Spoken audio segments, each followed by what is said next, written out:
Hello students and welcome back to channel Siraj Shaikh degree study. आज mutual fund का lecture number 1 होगा जिसमें हम कवर करेंगे नए पॉइंट्स ऑफ म्यूचुअल फंड। ये जो टॉपिक है टीवाई बैप और एमकॉम दोनों के लिए इंपॉर्टेंट रहेगा, तो स्टार्ट करेंगे आज से क्लास।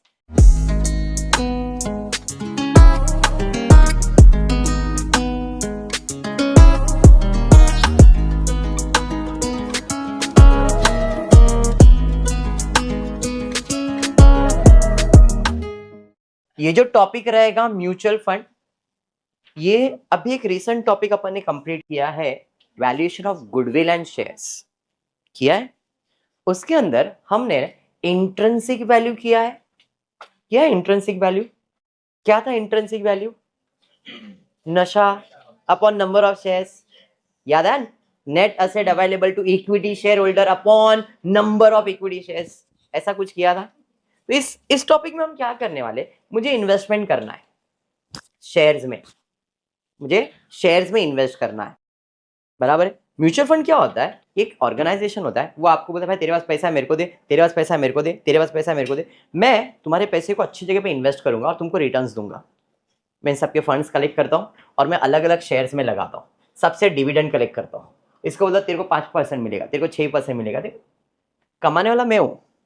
म्यूचुअल फंड में होता क्या है, एक पर्सन होता है, एक फाइनेंस मैनेजर होता है। भाई तुमको पैसा इन्वेस्ट करने नहीं आता ना, ठीक है मेरे पास दो तुम्हारा पैसा, तुम 10,000 दोगे, मैं रिटर्न में तुमको 5,000 हर महीना दे दूंगा, तो तुम खुश है? 5,000 आ रहा है ना हर महीना, मेरा पैसा भी लगा हुआ है और हर महीना मेरे को मिल भी रहा है, एट द एंड मुझे मेरा कैपिटल वैल्यू भी मिल जाएगा, तो तुम तो खुश हो। बट मुझे कितना मिल रहा है? मुझे 10,000 मिल रहा है, मैं दे रहा कितना हूं आपको? डिफरेंस समझ में आ रहा है? तो म्यूचुअल फंड ऐसा ही होता है, क्लियर है? तो एक पर्सन जो आपके फंड्स कलेक्ट करता है, पैसा जनरेट करता है और उस पैसे को अलग अलग जगह पे इन्वेस्ट करता है। म्यूचुअल फंड में आप क्या करोगे, आप पैसा लोगे लोगों से, एज ए मैनेजर आप पैसा कलेक्ट करोगे और आप इन्वेस्टर हो, आप जगह जगह पे इन्वेस्ट करोगे। और जैसे ही इन्वेस्ट कर दोगे तो आप बोलोगे भाई अभी 1 साल हो गया, 2 साल हो गया, 3 साल हो गया, चलो उसका कॉस्ट निकालते हैं। तो हम उसका टोटल कॉस्ट निकालेंगे और कितने शेयर्स में इन्वेस्ट किया है वो नंबर ऑफ शेयर्स लेंगे, डिवाइड करेंगे तो अपने को वैल्यू पर शेयर मिल जाएगा। गुडविल में करते थे वैल्यू पर शेयर, तो इधर भी यही करना है, इधर भी असेट माइनस लाइबिलिटीज ही करना है। बट यहाँ पे जो असेट्स रहेंगे 99% खाली इन्वेस्टमेंट रहेगा और कुछ भी नहीं रहेगा। लाइबिलिटीज में जो एक्सपेंसेस पे करने हैं वही रहेगा, मतलब plan and building, plant and machinery, ऐसा सब नहीं आएगा। कैपिटल एम्प्लॉयड ही फाइंड करना है, कोई प्रेफरेंस शेयर कैपिटल ये सब कुछ भी नहीं है। आपको सिर्फ और सिर्फ इन्वेस्टमेंट है, और वो इन्वेस्टमेंट मैं प्रेफरेंस शेयर्स में कर सकता हूँ, मैं इन्वेस्टमेंट इक्विटी में कर सकता हूँ, मैं इन्वेस्टमेंट किस में भी कर सकता हूँ, बट वो इन्वेस्टमेंट है, वो शेयर कैपिटल नहीं है। डिफरेंस समझना। शेयर कैपिटल मतलब मेरा पैसा मैंने बिजनेस में लगाया हुआ है, वो शेयर कैपिटल। मैंने इक्विटी शेयर्स में पैसा इन्वेस्ट किया, मैंने प्रेफरेंस शेयर में इन्वेस्ट किया, तो कैपिटल है, वो लाइबिलिटीज है। बट अगर मैं पैसा इन्वेस्ट कर रहा हूं दूसरे कंपनी के शेयर्स में, दूसरे कंपनी के शेयर्स में अगर मैं पैसा इन्वेस्ट कर रहा हूं, तो दैट इज माय इन्वेस्टमेंट। उस कंपनी का वो कैपिटल है, बट मेरे लिए वो क्या है? इन्वेस्टमेंट। मैं मेरा पॉइंट ऑफ व्यू देख रहा हूं, उस कंपनी का नहीं देख रहा हूं। आपको क्या है, समझ में आया मैं क्या बोल रहा हूँ? तो investment can be in preference shares, investment can be in equity share, investment कहीं पे भी हो सकता है। मुझे क्या करना है, उस इन्वेस्टमेंट का टोटल कैपिटल लेना है, मतलब असेट माइनस लायबिलिटी लेना है। तो असेट मिल जाएगा total available to equity share, यानी कि investment upon number of equity shares या नंबर ऑफ इन्वेस्टमेंट। इसमें सिर्फ इतना ही है, ठीक है? आपके सिलेबस में इस सेमेस्टर में जो म्यूचुअल फंड है वो बहुत सिंपल है। नेक्स्ट सेमेस्टर में इसी से थोड़ा बहुत स्टार्ट होगा और एक फॉर्मूला बेस्ड आ जाएगा, वो फॉर्मूला बेस्ड हो जाएगा सेमेस्टर 6 में। इसके लिए ये टॉपिक अच्छे से समझ के रखो, भूलना नहीं है। ओके, चलिए फिर स्टार्ट करते हैं। बेसिक से हाँ वो होता है, गजनी जैसे चालू होते हैं। Suraj mutual fund held the following securities. ये हेल्ड द फॉलोइंग सिक्योरिटीज मतलब इसने उस जगह पे इन्वेस्ट किया हुआ है। हेल्ड मतलब उसने इतने कंपनीज में इन्वेस्ट किया। किसने? सूरज ने। किसके पास इन्वेस्ट किया है? कियारा, चारू, मीना, मंजू, यश। क्या है ये? मानसी, सूरज ने कियारा में, चारू में, मीना में, मंजू में इन्वेस्ट किया है। बराबर है। चलो, अब कितना इन्वेस्ट किया है? 250 रुपया, 320 रुपया। एक दिन का बेटा, ये एक दिन का है। 250 रुपया, 320 रुपया, 460 और 980। कितने दिन रहा? 20,000 दिन। 30,000 दिन। तो इससे अपने को क्या मिल जाएगा? कैपिटल वैल्यू मिलेगा। एक शेयर का वैल्यू इतना है, आज एक शेयर का वैल्यू इतना है और मैंने इतने शेयर्स में इन्वेस्ट किया, तो ये मेरा टोटल असेट हो गया। इन्वेस्टमेंट इज माय एसेट, तो ये मेरा इन्वेस्टमेंट यानी कि मेरा असेट्स है। समझा ये all is my investment, investment is your asset. तो एक असेट मिल गया मेरे को। ए कंट्रोल, तो भावना में बहती है।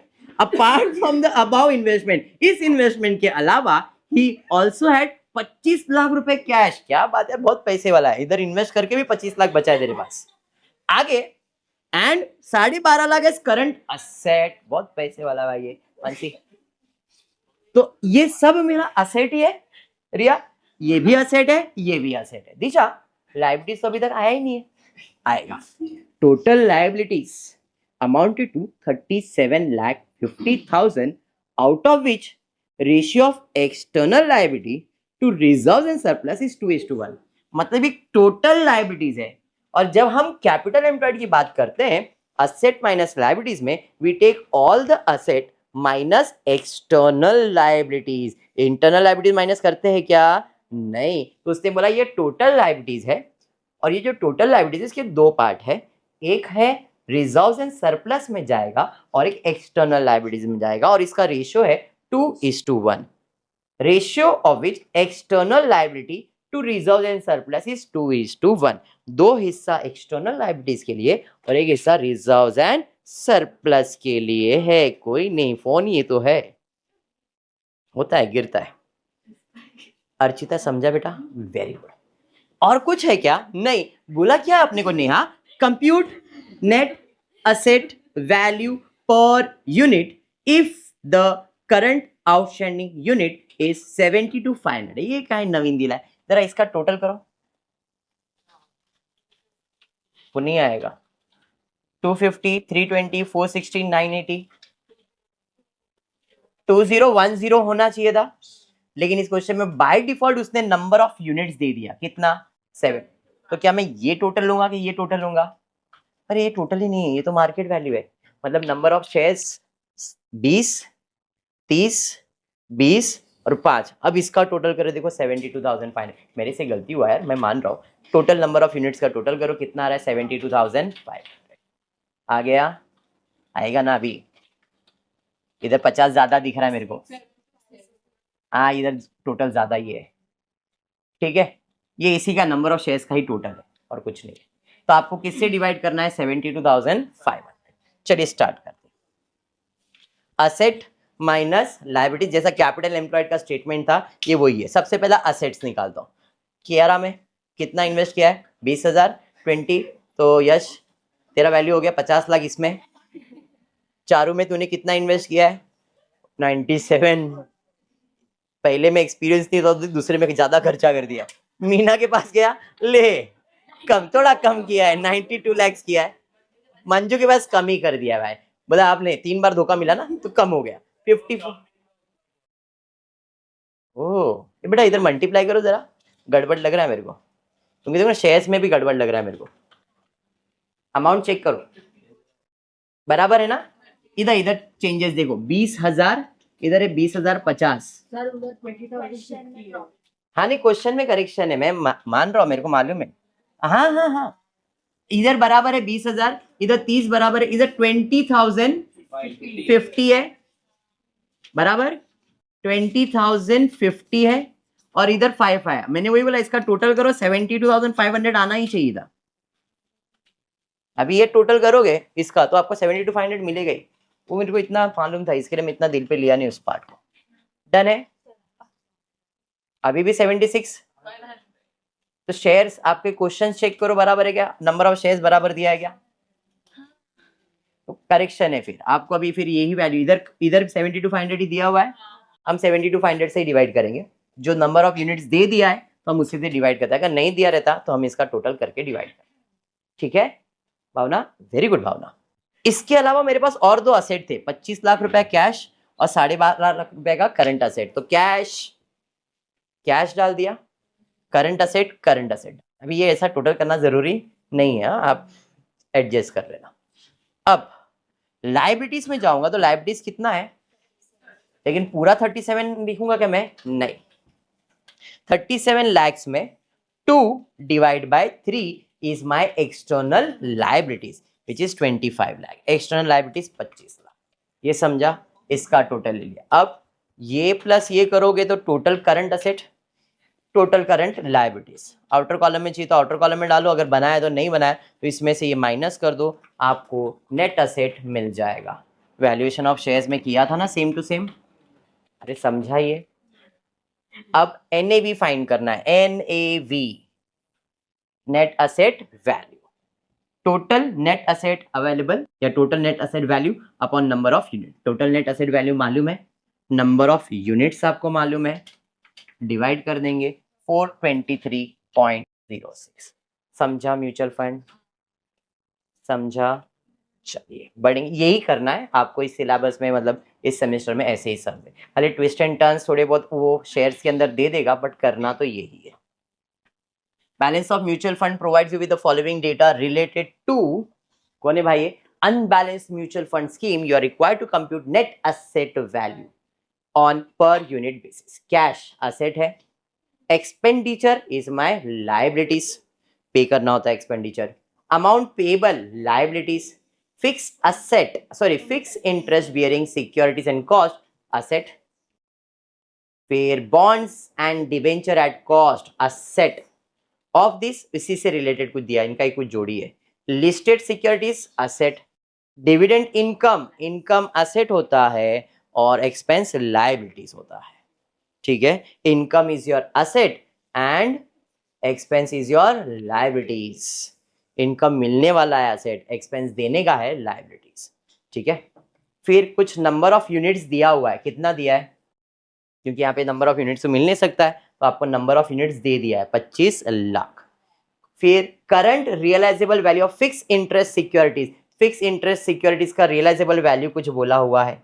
Value for listed bonds and debenture के बारे में कुछ एडजस्टमेंट है, अनलिस्टेड के ऊपर कुछ एडजस्टमेंट है, all the listed securities for purchase and ऐसा कुछ एडजस्टमेंट है। मतलब थोड़ा ध्यान से करेंगे, एक एक करके पोस्टिंग कर रहा हूं, हाँ ध्यान से ही करेंगे। सबसे पहला कैश, कैश कहाँ जाएगा? असेट पे 35। उसके बाद क्या है? एक्सपेंडिचर कहाँ जाएगा? लायबिलिटी साइड पे। अमाउंट पेबल लायबिलिटी साइड पे। फिक्स इंटरेस्ट के ऊपर एडजस्टमेंट था, क्या है जरा देखो।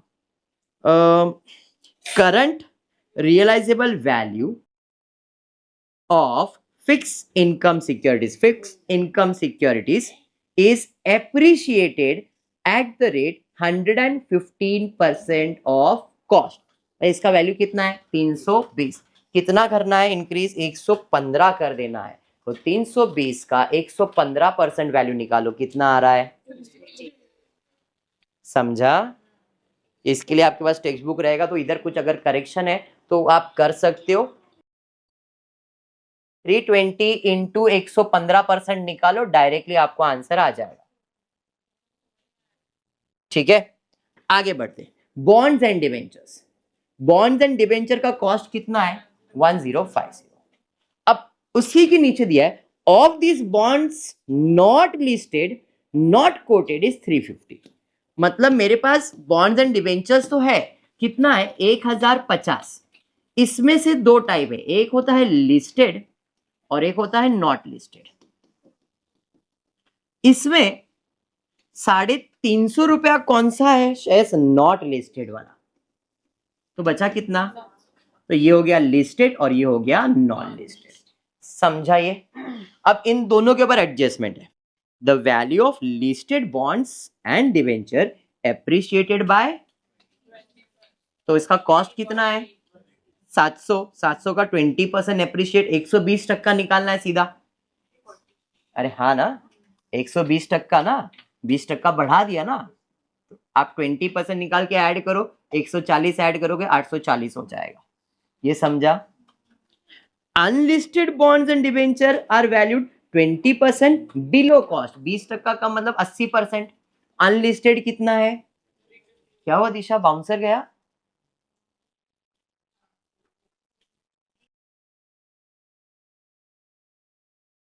वाह वाह वाह, लगा है ऐसा फालतू सा डाउट आएगा, बट कोई नहीं, बेसिक है। इधर क्या बोला है, securities eight the rate 115% of the cost, तो मैंने 115 लिख दिया। इधर बोला है कितना इंक्रीज करना है, बाय 20% बढ़ाओ, तो 700 लिखो, उसका 20% निकालो, तो कितना आया, 140 आया। तो अपने को 140 बढ़ाने का है ना, बढ़ाना है, तो 700 में 140 ऐड करो तो कितना हो जाएगा, इसका मतलब ये 100% था, इसमें 20% ऐड किया तो कितना परसेंट हो गया, बट इधर डायरेक्टली बोला 115% वैल्यू लिखो, इन शॉर्ट 15% ही बढ़ाया ना मैंने, और कुछ नहीं था। अभी समझा क्यों लिखा और क्यों नहीं लिखा? रिया क्या अभी भी बाउंसर है? नहीं समझा? समझा, ठीक है। 20% कम करने का, तो इधर 20% निकाल के माइनस करो या सीधा 80% लिखो, 100 में से 20% कम करना है तो 80%। डिबेंचर्स क्लियर हो गया? तो भाई ये हो गया, ये हो गया। देखो जो असेट है असेट में जा रहा है, जो लायबिलिटीज है वो लायबिलिटीज में जा रहा है। अब हम यहां तक तो पहुंच गए। लिस्टेड सिक्योरिटीज की बात है, ये लिस्टेड डिबेंचर्स थे, लिस्टेड सिक्योरिटीज जिसका आज कीमत कितना है, 1500, आज उसका कीमत है 1500। एडजस्टमेंट में दिया है जितने भी लिस्टेड सिक्योरिटीज आपने खरीदे थे तब उसका मार्केट प्राइस कितना चल रहा था, एंड आज उसका मार्केट प्राइस कितना है। जब मैंने खरीदा था तब उसका कीमत कितना था, आज उसका कीमत कितना है, बट मेरे हिसाब से उसका कीमत कितना दिख रहा है, तो अब कैसे कैलकुलेट करूंगा। तो जो 1500 जब उसका कॉस्ट है, ऐसा बोला ना एट कॉस्ट, तो 1500 जब मैंने खरीदा था तो उसका वैल्यू कितना चल रहा था,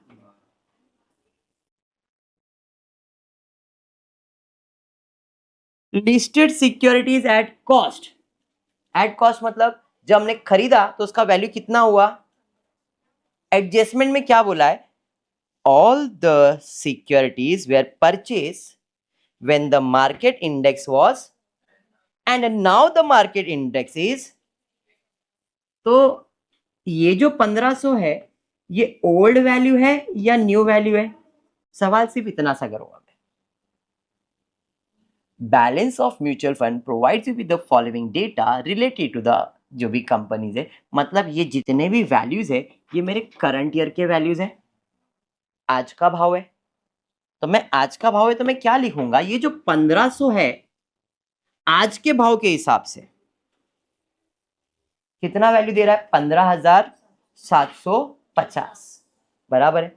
तो 12,000 के लिए कितना वैल्यू देगा, तो मैंने लिखा 15,000 इंटू 15,750 डिवाइड बाय 12,000। समझा नहीं? तो मेरे लैंग्वेज में 1500 आज उसका वैल्यू जो दिख रहा है, तो ये जब मैंने खरीदा था तो मार्केट इंडेक्स क्या चल रहा था उसका, जब ये 1500 मैंने खरीदा रहेगा, आज इसका भाव 1500 है ना, अरे हाँ एट कॉस्ट है ना, ये एट कॉस्ट मतलब क्या हुआ, जब से लिया तब से आज भी उसका कॉस्ट कितना रखा है मैंने, 1500 ही रखा है ना। तो जब मैंने 1500 लिया था तो उसका इंडेक्स क्या चल रहा था, आज इंडेक्स क्या चल रहा है, तो उस हिसाब से इसका कॉस्ट कितना, तो 15,000 इंटू 1500 इंटू 15,750 डिवाइड बाय, मैंने वही किया। समझा ये?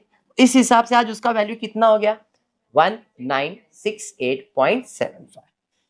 डिविडेंड इनकम कहां जाएगा, असेट साइड पे, और कुछ कॉस्ट दिया है और कोई असेट्स है अपने पास और कोई लायबिलिटीज है मेरे पास, नहीं। तो अब total of asset, total of liabilities, asset minus liabilities, net asset मिल गया।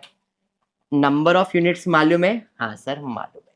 तो net asset 3387 lakhs, amount in lakhs दिया है, तो मेरे को 3387 इंटू लैक्स कर दोगे तो 5 जीरो ऐड हो जाएगा। एक ऐसा कर सकते हो, या तो फिर आपने उसको वैसा ही रखा है 3387, तो उसको डिवाइड बाय 25 करो, क्योंकि ये भी अमाउंट इन लैक्स कर दो, फिर आप डिवाइड बाय 25 करो या लैक्स में कन्वर्ट करके डिवाइड करो, 135.48, ऐसा भी करो तो भी सेम आंसर ही आए। हाँ भरोसा नहीं है चेक कर लो, 3387 डिवाइड बाय 25 आया ना, ठीक है डन। समझा म्यूचुअल फंड क्या है? लास्ट सम लेते फिर वाइंड अप कर देंगे। लास्ट सम, छोटा सा सम है, सेम सिमिलर काइंड का लिया है ताकि वो आपको समझ में आ जाए और कुछ नहीं। एसी बंद कर देते, चलो एसी बंद कर देते। Based on the following determine NAV of the regular schemes. अरे छोटा सा सम, बहुत छोटा सा सम है। कैश इन हैंड कहां जाएगा? क्या बात है। लिस्टेड शेयर्स एट कॉस्ट कितना दिया है? लिस्टेड शेयर्स, इसके ऊपर कुछ एडजस्टमेंट नहीं का, चेक कर लेते। All the listed shares where purchase at the time of Nifty 7500, जैसा अभी किया था 1500 वाला। तो ये जब 20 रुपया इसका कॉस्ट है तो निफ्टी का रेट क्या चल रहा था? 7500। अरे हाँ, on the date now Nifty का रेट कितना चल रहा है? 10,000। इधर 10,000 के लिए कितना? तो 20,000 इंटू 10,000 डिवाइड बाय 7,500 कितना? 26.6666। कंटिन्यू। अंडरस्टूड।